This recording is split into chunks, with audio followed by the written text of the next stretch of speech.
మూసేస్తే కుమారుడు వచ్చి ఆ బావిని తెరిచాడు. చెప్పండి ఆమేన్. అలాగనే ప్రభు అయిన యెహోవా దేవుడు మనకిచ్చిన దీవెనలను సాతానుడు తెగ్గొడితే కుమారుడైన యేసుక్రీస్తు లోకానికి వచ్చి తెగ్గొట్టిన దీవెనలను మరలా మనకు అందునట్లుగా మార్గమును ఏర్పరిచాడు. చెప్పండి ఆమేన్. అందుకే అన్నాడు కదా, నేనే మార్గము, నేనే సత్యము, జీవము, ఇంక నా తప్ప ఎవ్వరు తండ్రి యొద్దకు వెళ్ళలేరు. ఖచ్చితంగా చెప్పేశాడు. మనం ఈరోజు చాలా ప్రయత్నాలు చేస్తుంటాం, కానీ యేసు ప్రభుల ప్రయత్నము చెయ్యమండి. తనకలాడుతూ ఉంటాము, అగసాట్లు పడుతుంటాము, కనబడుతూ ఉంటుంది మన అగసాట్లు ఏమిటో. అయితే యేసయ్యలో మన ప్రయాసం ఉండదు. We trying all our best, we doing everything. Yesayya ప్రయాసం చేసేవా నువ్వు? అక్కడే ఉంది నీకు విడుదల. ఆమెన్. ఇస్సాకు నిలబడి బావిలు తవ్వు అని అన్నాడు, తవ్వారు, నిలబడ్డాయి. చెప్పండి ఆమెన్. అలాగనే నీ జీవితంలో నువ్వు ఎంత తనకలాడుతున్నావో యేసయ్య వచ్చి నీ ఇంటి దగ్గర నిలబడి ఇదిగో నీకు విడుదల కలుగునుగా కంటేనే అప్పుడే నీకు విడుదల వచ్చేస్తుంది. అప్పుడే నీ అగసాట్ల నుండి నువ్వు బయటపడతావు. అప్పుడు నీ ఆలోచన చింతల నుండి నువ్వు బయటపడతావు. అప్పుడు వరకు పరిగెత్తుతూనే ఉంటావు. సాతాను స్వాధీనములో ఉంటావు నువ్వు. అక్కడికి ఆగిందండి. మంచి నీళ్ళు వచ్చినప్పుడు మరలా వచ్చారు వాళ్ళే, రౌడీ విధవలు వచ్చారు. వచ్చి ఈ బావి మాది కదా, ఒరే మీదుంటే బాగా వాడుకోండిరా నైనా, దాన్ని పాడు చేసేది ఎందుకు? పాడు చేసే బుద్ధి చాలా ఉంది ఈరోజు. అర్థమవుతుందా? బాగున్న మిమ్మలను పాడు చేసే రకము ఒకళ్ళు ఉన్నారు ఈ లోకములో. ఆ గుంపులు తిరుగుతుంటారు మీ దగ్గర. నువ్వు బాగా ఫలిస్తున్నప్పుడు, నువ్వు బాగా ప్రార్థనలు ఉన్నప్పుడు పాడు చేసే ఆలోచనతో వచ్చి నీ కుటుంబాన్ని నాశనం చేయాలని కుట్రతో వస్తారు. చాలామంది వస్తారు. నీ రక్త సంబంధికులకు రావచ్చు, నీ బంధువుల ద్వారా రావచ్చు, నీ స్నేహితుల ద్వారా రావచ్చు. అలాగ చేసి పాడుబడిపోయిన కుటుంబాలు ఎన్నో ఉన్నాయండి, ఎన్నో ఉన్నాయి. బాధ అవుతుంది, చూస్తే బాధ అవుతుంది. స్వచ్ఛమైన ప్రేమను, స్వచ్ఛమైన దేవుడు వాగ్దానము ద్వారా నిలబెట్టిన దేవుని భక్తుల మాటలను వదులుకొని, దేవుని జీవము గల సత్యమును వదులుకొని, మోసము చేసి జ్ఞానాన్ని మార్చి నిన్ను పాడు చేసే ఆలోచనతో నింపిన వెంటనే తొలగిపోతూ ఉంటారు, తిరిగిపోతూ ఉంటారు. నా కనుల ఎదురుగా ఎంతోమంది నాశనమైపోవటం చూశానండి. నాశనమైపోతూనే ఉన్నారు.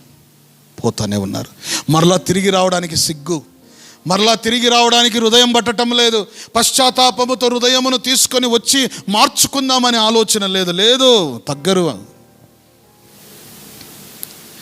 అందుకే బాగుపడిన దాన్ని పాడు చేసే ఒక గ్యాంగ్ ఉంది. ఆ గ్యాంగ్ నుండి దూరంగా ఉండండి. బాగుపడుతున్నారు మీరందరూ, చేతులెత్తి చెప్పండి ఆమేన్, హల్లెలూయా. నేను యేసు నామములో బాగుపడుతున్నాను. వచ్చాడు, ఒరే మా బావులు మాకు ఇచ్చేయి, మా బావులు అని అన్నాడు. సరేలే, యుద్ధం ఆడలేదు, పోరాడలేదు, వదిలేశాడు. మంచి నీళ్ళను వారికి వదిలేశారు. తాగి బాగుపడండి అని అన్నాడు. హల్లెలూయా. మన హృదయం ఎంత విశాలంగా ఉండాలంటే మనం పోగొట్టుకున్న నడుస్తుంది, దేవుడు మనకు అధికముగా ఇస్తాడు. ఆమేన్. అయితే ఎదుట వారిని తృప్తిపరిచి ఎదుట వారికి మేలు చేయడములో మీరు మొదటిగా ఉండండి. మనకు ఏది కావాలో, ఏది అవసరమో ఆ ప్రభువు సమయమును నియమించి పెట్టాడు. చెప్పండి ఆమేన్. సమయమును నియమించాడు. తొందరపడద్దండి. దేవుడు పట్టజాలనిగా దేవుడు నీ ఎదుట కుమ్మరిస్తాడండి. మనమేమి చేయాలి? కావాల బావి తీసుకో, కష్టపడింది మేమే, ఫలము నువ్వు తింటావా, తిను, వదిలేయండి. ఆ నీటి ద్వారా బాగుపడేవారు ఎందరో ఉంటారు. రెండో బావి తవ్వారు, అక్కడ మరలా ఈగల్లాగా వాలారు. చెడగొట్టే గుంపండి. జాగ్రత్త కలిగి ఉండండి. ప్రియ సోదరి సోదరుడా, ఇస్సాకు ఏం చేశాడు చూడండి, 23-24. అక్కడ నుండి అతడు బెర్షెబాకు వెళ్ళెను. ఆ రాత్రి యెహోవా అతనికి ప్రత్యక్షమై నేను నీ తండ్రి అయిన అబ్రహాము దేవుడను నేను నీకు తోడై ఉన్నాను గనుక భయపడకుము. ఆమేన్. ఈ వాక్యం చదివితే ఎంత ధైర్యం వస్తుంది తెలుసండి. ప్రయాస పడుతున్నాడు ఇస్సాకు. సెటిల్ కావాలని ప్రయాసపడుతున్నాడు. బహుశా ఆ గుంపులో ఉన్న వాళ్ళు ఇంకెంతకాలమయ్యా కొనుగుతూ ఉండొచ్చు. అక్కడ ఇసాకుతో ఉన్నవారు ఆ స్థలం వదిలి బెర్షెబాకు వచ్చారు. అక్కడికి వచ్చిన వెంటనే ఏం చేశాడు ఇసాకు? దేవుని సన్నిధిని కనుగొన్నాడు. దేవుని సన్నిధిలో ప్రార్థన కూర్చున్నాడు. దేవుని సన్నిధిలో మోకరించాడు. దేవుని సన్నిధిలో అల్లాడుచూ ఉన్నాడు. దేవుని ప్రార్థనలో ఉన్నాడు. అప్పుడు ఎవరు ప్రత్యక్షమయ్యారు? దేవుడైన యెహోవా ప్రత్యక్షమయ్యాడు. నువ్వు సంకటములో ఉన్నప్పుడు, నువ్వు ప్రాబ్లంలో ఉన్నప్పుడు, నువ్వు సమస్యలో ఉన్నప్పుడు, నువ్వు అనేకమైన వేదనలో రోదనలో నువ్వు ఉన్నప్పుడు నువ్వు ఏం చేయాలి తెలుసా? నీ దేవుణ్ణి కనుగొనాలి. నీ దేవుని ఎదుట మోకరించాలి. నీ ప్రభు సన్నిధిలో నువ్వు ప్రార్థించాలి. నీ బాధను ఎరిగిన దేవుడు నిన్ను దర్శిస్తాడు. అదే సమయంలో నీతో మాట్లాడతాడు. అదే సమయంలో మాట్లాడాడు ఇసాకుతో. మనం కష్టపడుతూ మనం పనులు చేస్తున్నప్పుడు ప్రార్థన విలువైంది. నేను చాలామందికి చెప్తూ ఉంటాను ఎగ్జాంపుల్గా, మీరు ఆఫీస్లో పనిచేస్తున్నప్పుడు టైం దొరికినప్పుడు ప్రేయర్లో ఉండండి. కాలేజ్లో మీకు టైం దొరికినప్పుడు ప్రేయర్లో ఉండండి. మీ స్టడీస్ చేస్తున్నప్పుడు టైం దొరికినప్పుడు ప్రేయర్లో ఉండండి. చాలామంది స్టూడెంట్స్ ఏమంటారంటే వాళ్ళు ఆడుకోవడానికి పోకుండా ఆ ఖాళీ సమయంలో ప్రార్థనలో ఉండేవారు వాళ్ళు. ఇలాంటి స్టూడెంట్స్ కానీ మనం చూస్తాం. చాలామంది ఏం చేస్తారు? భోజనం చేసుకొని అన్ని డబ్బాలు తెచ్చుకొని తిని ఇంకా కూర్చొని పనికిరాని వ్యవహారాలు కథలు చెప్పుకుంటూ కూర్చుంటారు చాలామంది. అటువంటి వారికి నేనేం చెప్తానంటే, భోజనం అయిందా, తినేటప్పుడే వారితో మాట్లాడండి. తినిన వెంటనే ఒక 5 నిమిషాల సమయం దొరికితే ఒంటరిగా ఎక్కడ స్థలం ఉందో అక్కడికి వెళ్ళు. నీ ప్రభువు నీ కొరకు ఎదురు చూస్తుంటాడు. అక్కడ నీ ప్రభువు నువ్వు చేస్తున్న ఉద్యోగంలోనే దేవుడు నీకు సమాధానం ఇస్తాడు. ప్రభువు నీతో మాట్లాడతాడు. నువ్వు కాలేజీలోనే మాట్లాడతాడు, స్కూల్లోనే మాట్లాడతాడు, నువ్వు చేస్తున్న పనుల్లోనే మాట్లాడతాడు. ఈరోజు ఈ అటాచ్మెంట్ లేదండి. ఈ అటాచ్మెంట్ మనం కోల్పోతూ ఉంటాం. ప్రభువు మాట్లాడాడు ఇస్సాకుతో. మాట్లాడిన వెంటనే ఇస్సాకుకు ఒక వాక్యం వచ్చింది. భయపడకుము అని అన్నాడు.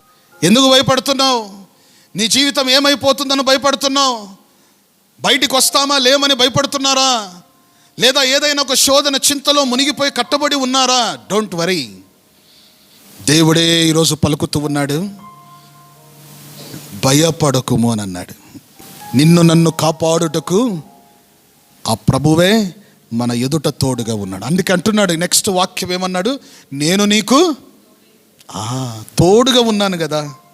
నువ్వు కూర్చున్నప్పుడు నీ తోడుగా ఉన్నాను, నువ్వు నిద్రించినప్పుడు తోడుగా ఉన్నాను, నువ్వు నడుస్తున్నప్పుడు తోడుగా ఉన్నాను, నువ్వు పనిచేస్తున్నప్పుడు తోడుగా ఉన్నాను, నువ్వు ఎక్కడికి వెళితే అక్కడ నేను నీకు తోడై ఉన్నాను. ఇంకెందుకు నువ్వు భయపడతావు? ఇస్సాకు, దేవానికి స్తోత్రములు అన్నాడు.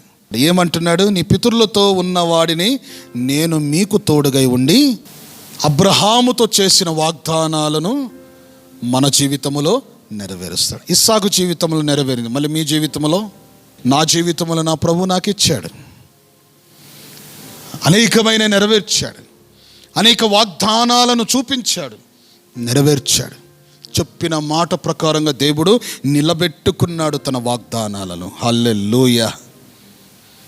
అలాగనే మీ జీవితంలో కానీ అనేక సందర్భాలలో దేవుడు చెప్పిన మాటలు నెరవేర్చి ఉండొచ్చు. మీకు వెంటనే అక్కడ ఏం చేశాడు?